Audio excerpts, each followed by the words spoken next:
Bueno, buenas tardes, alumnos del segundo año matutino de la Escuela Secundaria Técnica número 75. El día de hoy vamos a ver algunos temas sencillitos. Nos vamos a trasladar a tu libro. Vamos a ver aquí, el tema es las narraciones desde México hasta Tierra del Fuego. Nos vamos un poquito hacia abajo y tenemos la presentación de nuestro tema. Vamos a hacerle un poquito de zoom y leemos, por favor, esta pequeña presentación donde dice: ¿sabías que al ser mexicano y hablar español formas parte de una enorme comunidad geográfica, cultural, lingüística que abarca desde el norte de México hasta el punto más sureño del continente americano? Esta región llamada Hispanoamérica posee antecedentes históricos comunes, como las culturas indígenas, la conquista española, el mestizaje y los movimientos de independencia. Bien, ya vimos aquí que tenemos características muy particulares culturalmente hablando, todas las regiones de Hispanoamérica o algunas regiones de Hispanoamérica que compartimos con México específicamente, ¿va? Nos vamos a ir un poquito para abajo y aquí tenemos en la siguiente página, que sería la página número 16, tenemos el plan de acción, que son los temas que nosotros vamos a ir a mirar. Si te fijas, lo marca aquí para hasta 9, dependiendo de 9 a 10 sesiones. Nosotros nos vamos a tomar 2 sesiones únicamente con esta actividad, así que vamos a resumir lo más relevante, lo más importante, porque además de que el tiempo está muy justo, los tiempos de evaluación ya se aproximan y al ser tu maestro de nueva cuenta o reingresar en este momento, nos lleva a nosotros a que evaluemos de manera muchísimo más rápida. Ojo, que quede claro, la profesora Miriam me pasó las listas de asistencia y de trabajo de ustedes. Si ustedes ya elaboraron algunos trabajos con ella, ya van a respetarse y se van a quedar asentados en su lista de evaluación y se les tomará en cuenta para esta evaluación del primer trimestre, que se realiza a mediados del 15, mediados de agosto, de noviembre, perdón, que sería el 15 aproximadamente, el 15 en adelante. Vamos a mirar cuáles serían las fechas. Ya se lo estaré informando por los grupos de WhatsApp o los grupos de Facebook. Muy bien. Vamos a continuar. Y fíjate, dice las narraciones latinoamericanas y yo.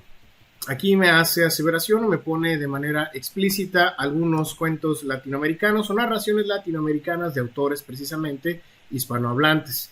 Horacio Quiroga, nos habla también de Juan José Arreola, nos habla de Tito Monterroso, de Carlos Pellicer, de Guillermo Sampiero, de Edmundo Valadez, de Juan José Arreola, etcétera, etcétera.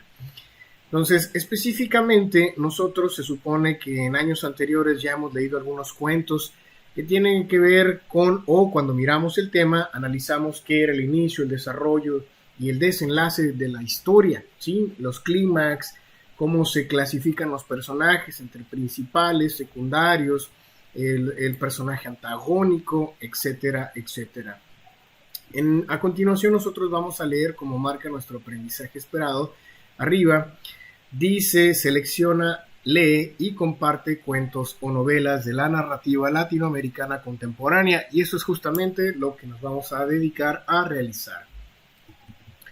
Avanzamos hasta la siguiente hoja. Esto nada más es un ejemplo de algunos autores latinoamericanos que después, cuando realices tu investigación de uno de los cuentos latinoamericanos de alguno de los autores que estamos mencionando, o pues investigar el propio, solamente para que tengas una idea y un pequeño listado previo antes de que te pongas a investigar el cuento de un autor, ¿no?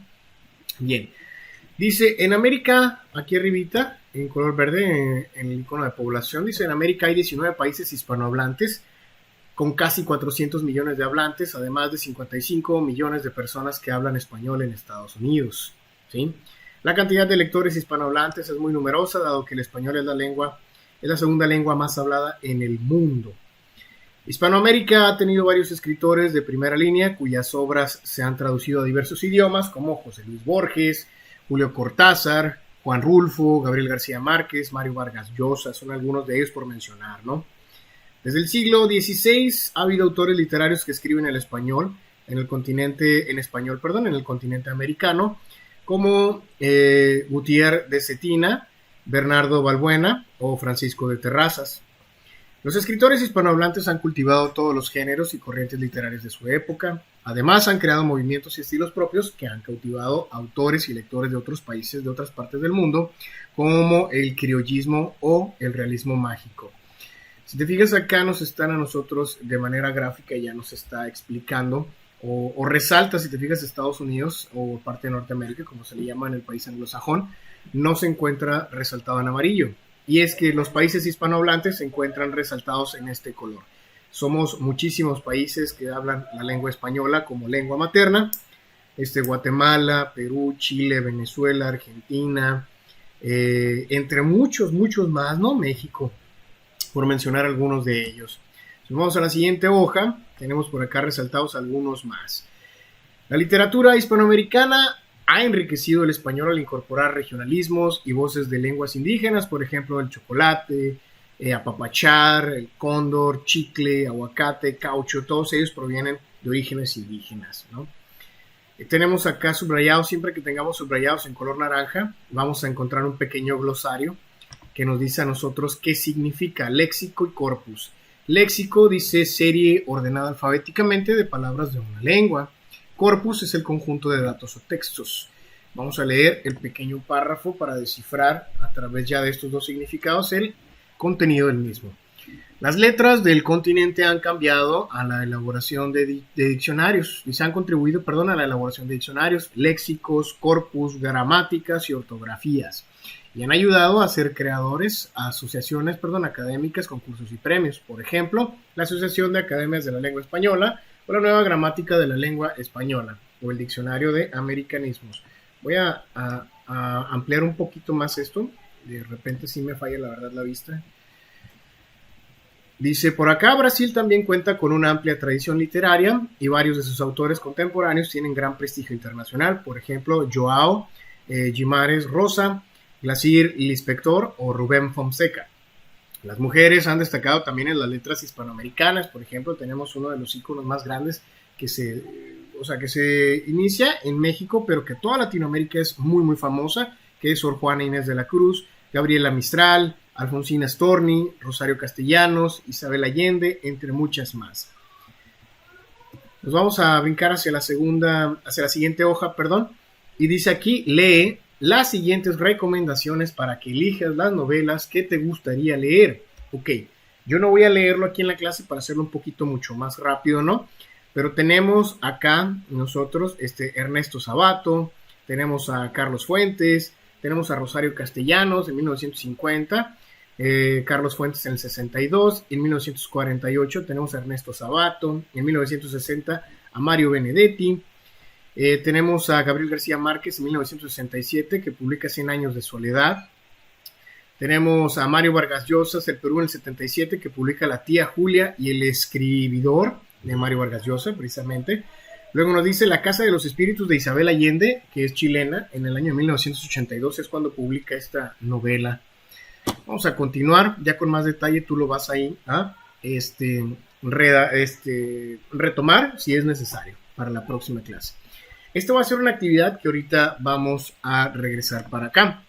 De este lado yo tenía para ustedes la presentación de forma digital, ¿no?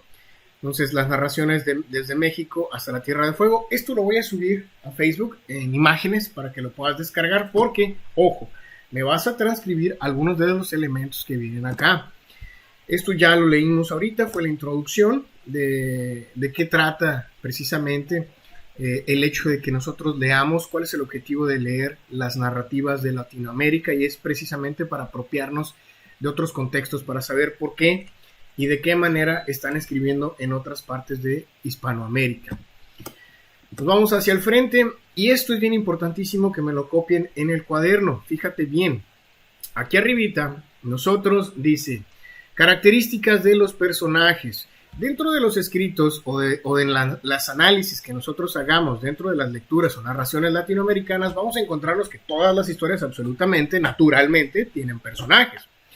Esos personajes se dividen en varias situaciones. Fíjate bien, primeramente tenemos aquí en la parte izquierda que se dividen por su jerarquía en el desarrollo de la acción, en personajes que son protagónicos o personajes principales de los cuales es fundamental que existan ellos para que se desarrolle la historia. Sin ellos la historia a lo mejor no existiría, ¿no?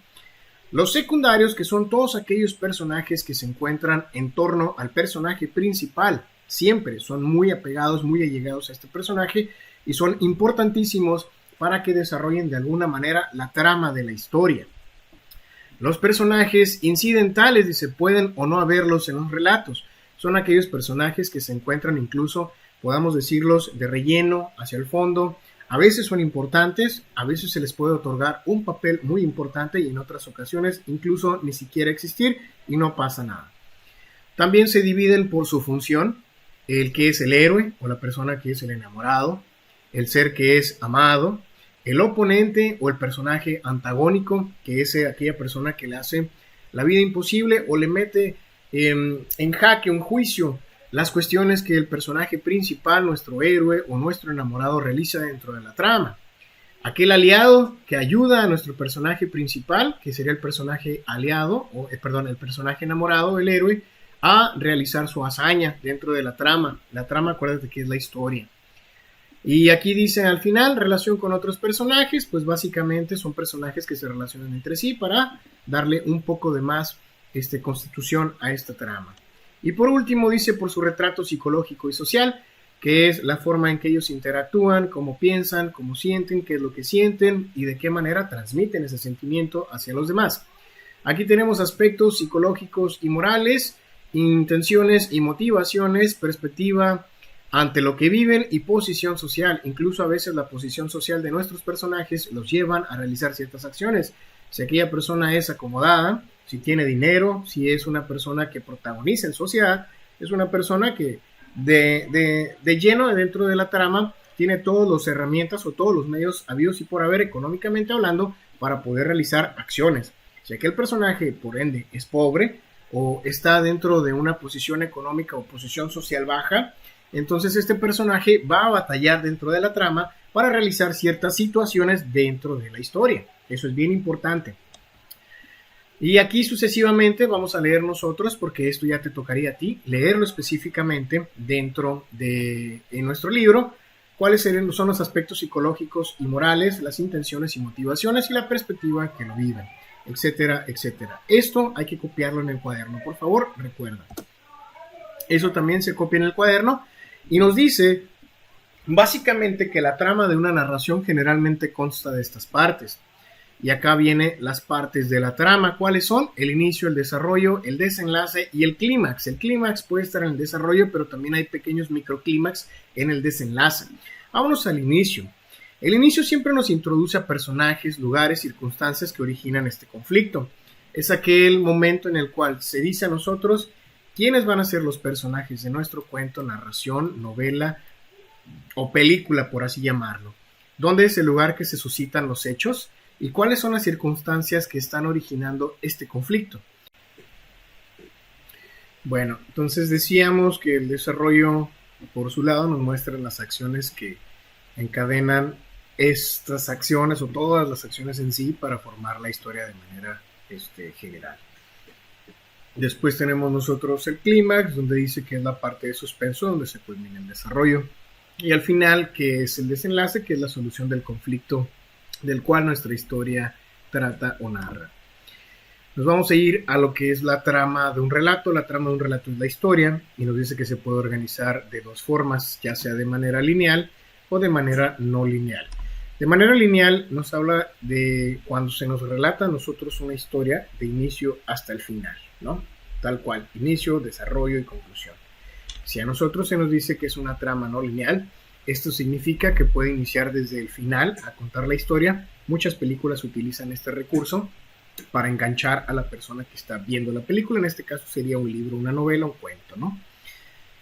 Empieza por el final y te intriga entonces cómo es que llegaron esos personajes a quedar en esas situaciones, por lo cual te obliga a ti como persona pues seguir expectante viendo la película para ver de qué trata esta historia, cuál es la trama general para ver cómo llegaron hasta este momento, ¿no?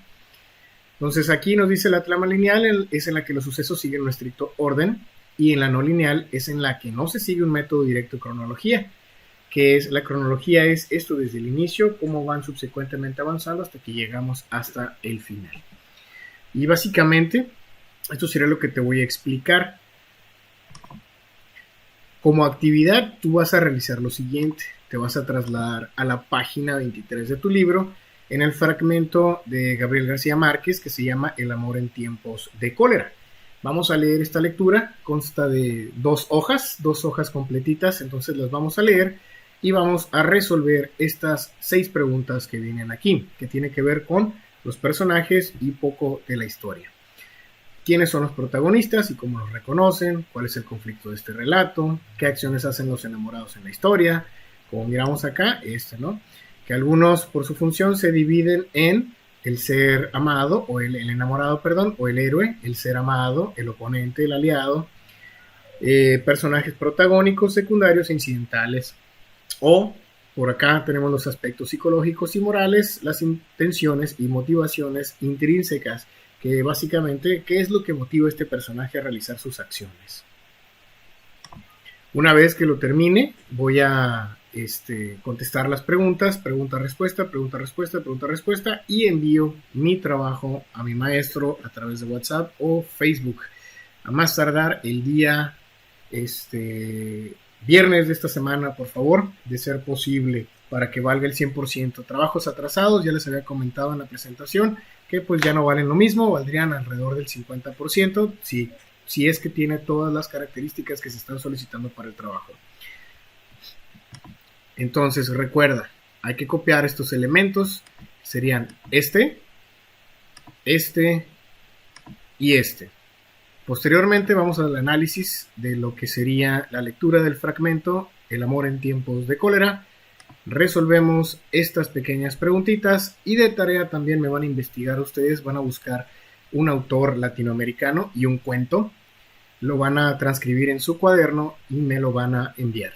Sí, el cuento tiene que tener una extensión, como mínimo una hoja de tu cuaderno, que no sea más extenso para que no te impida el hecho de transcribirlo, que sea demasiado tiempo y que sea demasiado el espacio en el cual vas a utilizar tú, ¿no? Entonces básicamente serían estas cuestiones. Sería la actividad que está el contestar estas preguntas. Vamos a transcribir estos elementos y me vas a investigar un autor y un cuento latinoamericano. Puede ser un cuento mexicano, puede ser un cuento de Honduras, de Colombia, de Chile. Para esto puedes googlearlo. Googleas y le pones cuentos latinoamericanos. Te van a salir algunos elementos, opciones. Es cuestión de que tú vayas investigando uno por uno y el que te llame la atención, el que te guste, lo transcribes en tu cuaderno con el autor, obviamente, le tomas fotografía y me lo mandas. Debe de ser un cuento que te guste o que te llame la atención, porque posteriormente vas a realizar un análisis con este cuento para la próxima semana. ¿Ok? Entonces, muchísimas gracias. Nos vemos hasta la próxima semana. Si tienes alguna duda, me mandas mensaje por Messenger o me mandas un mensaje a través de WhatsApp. Hasta luego.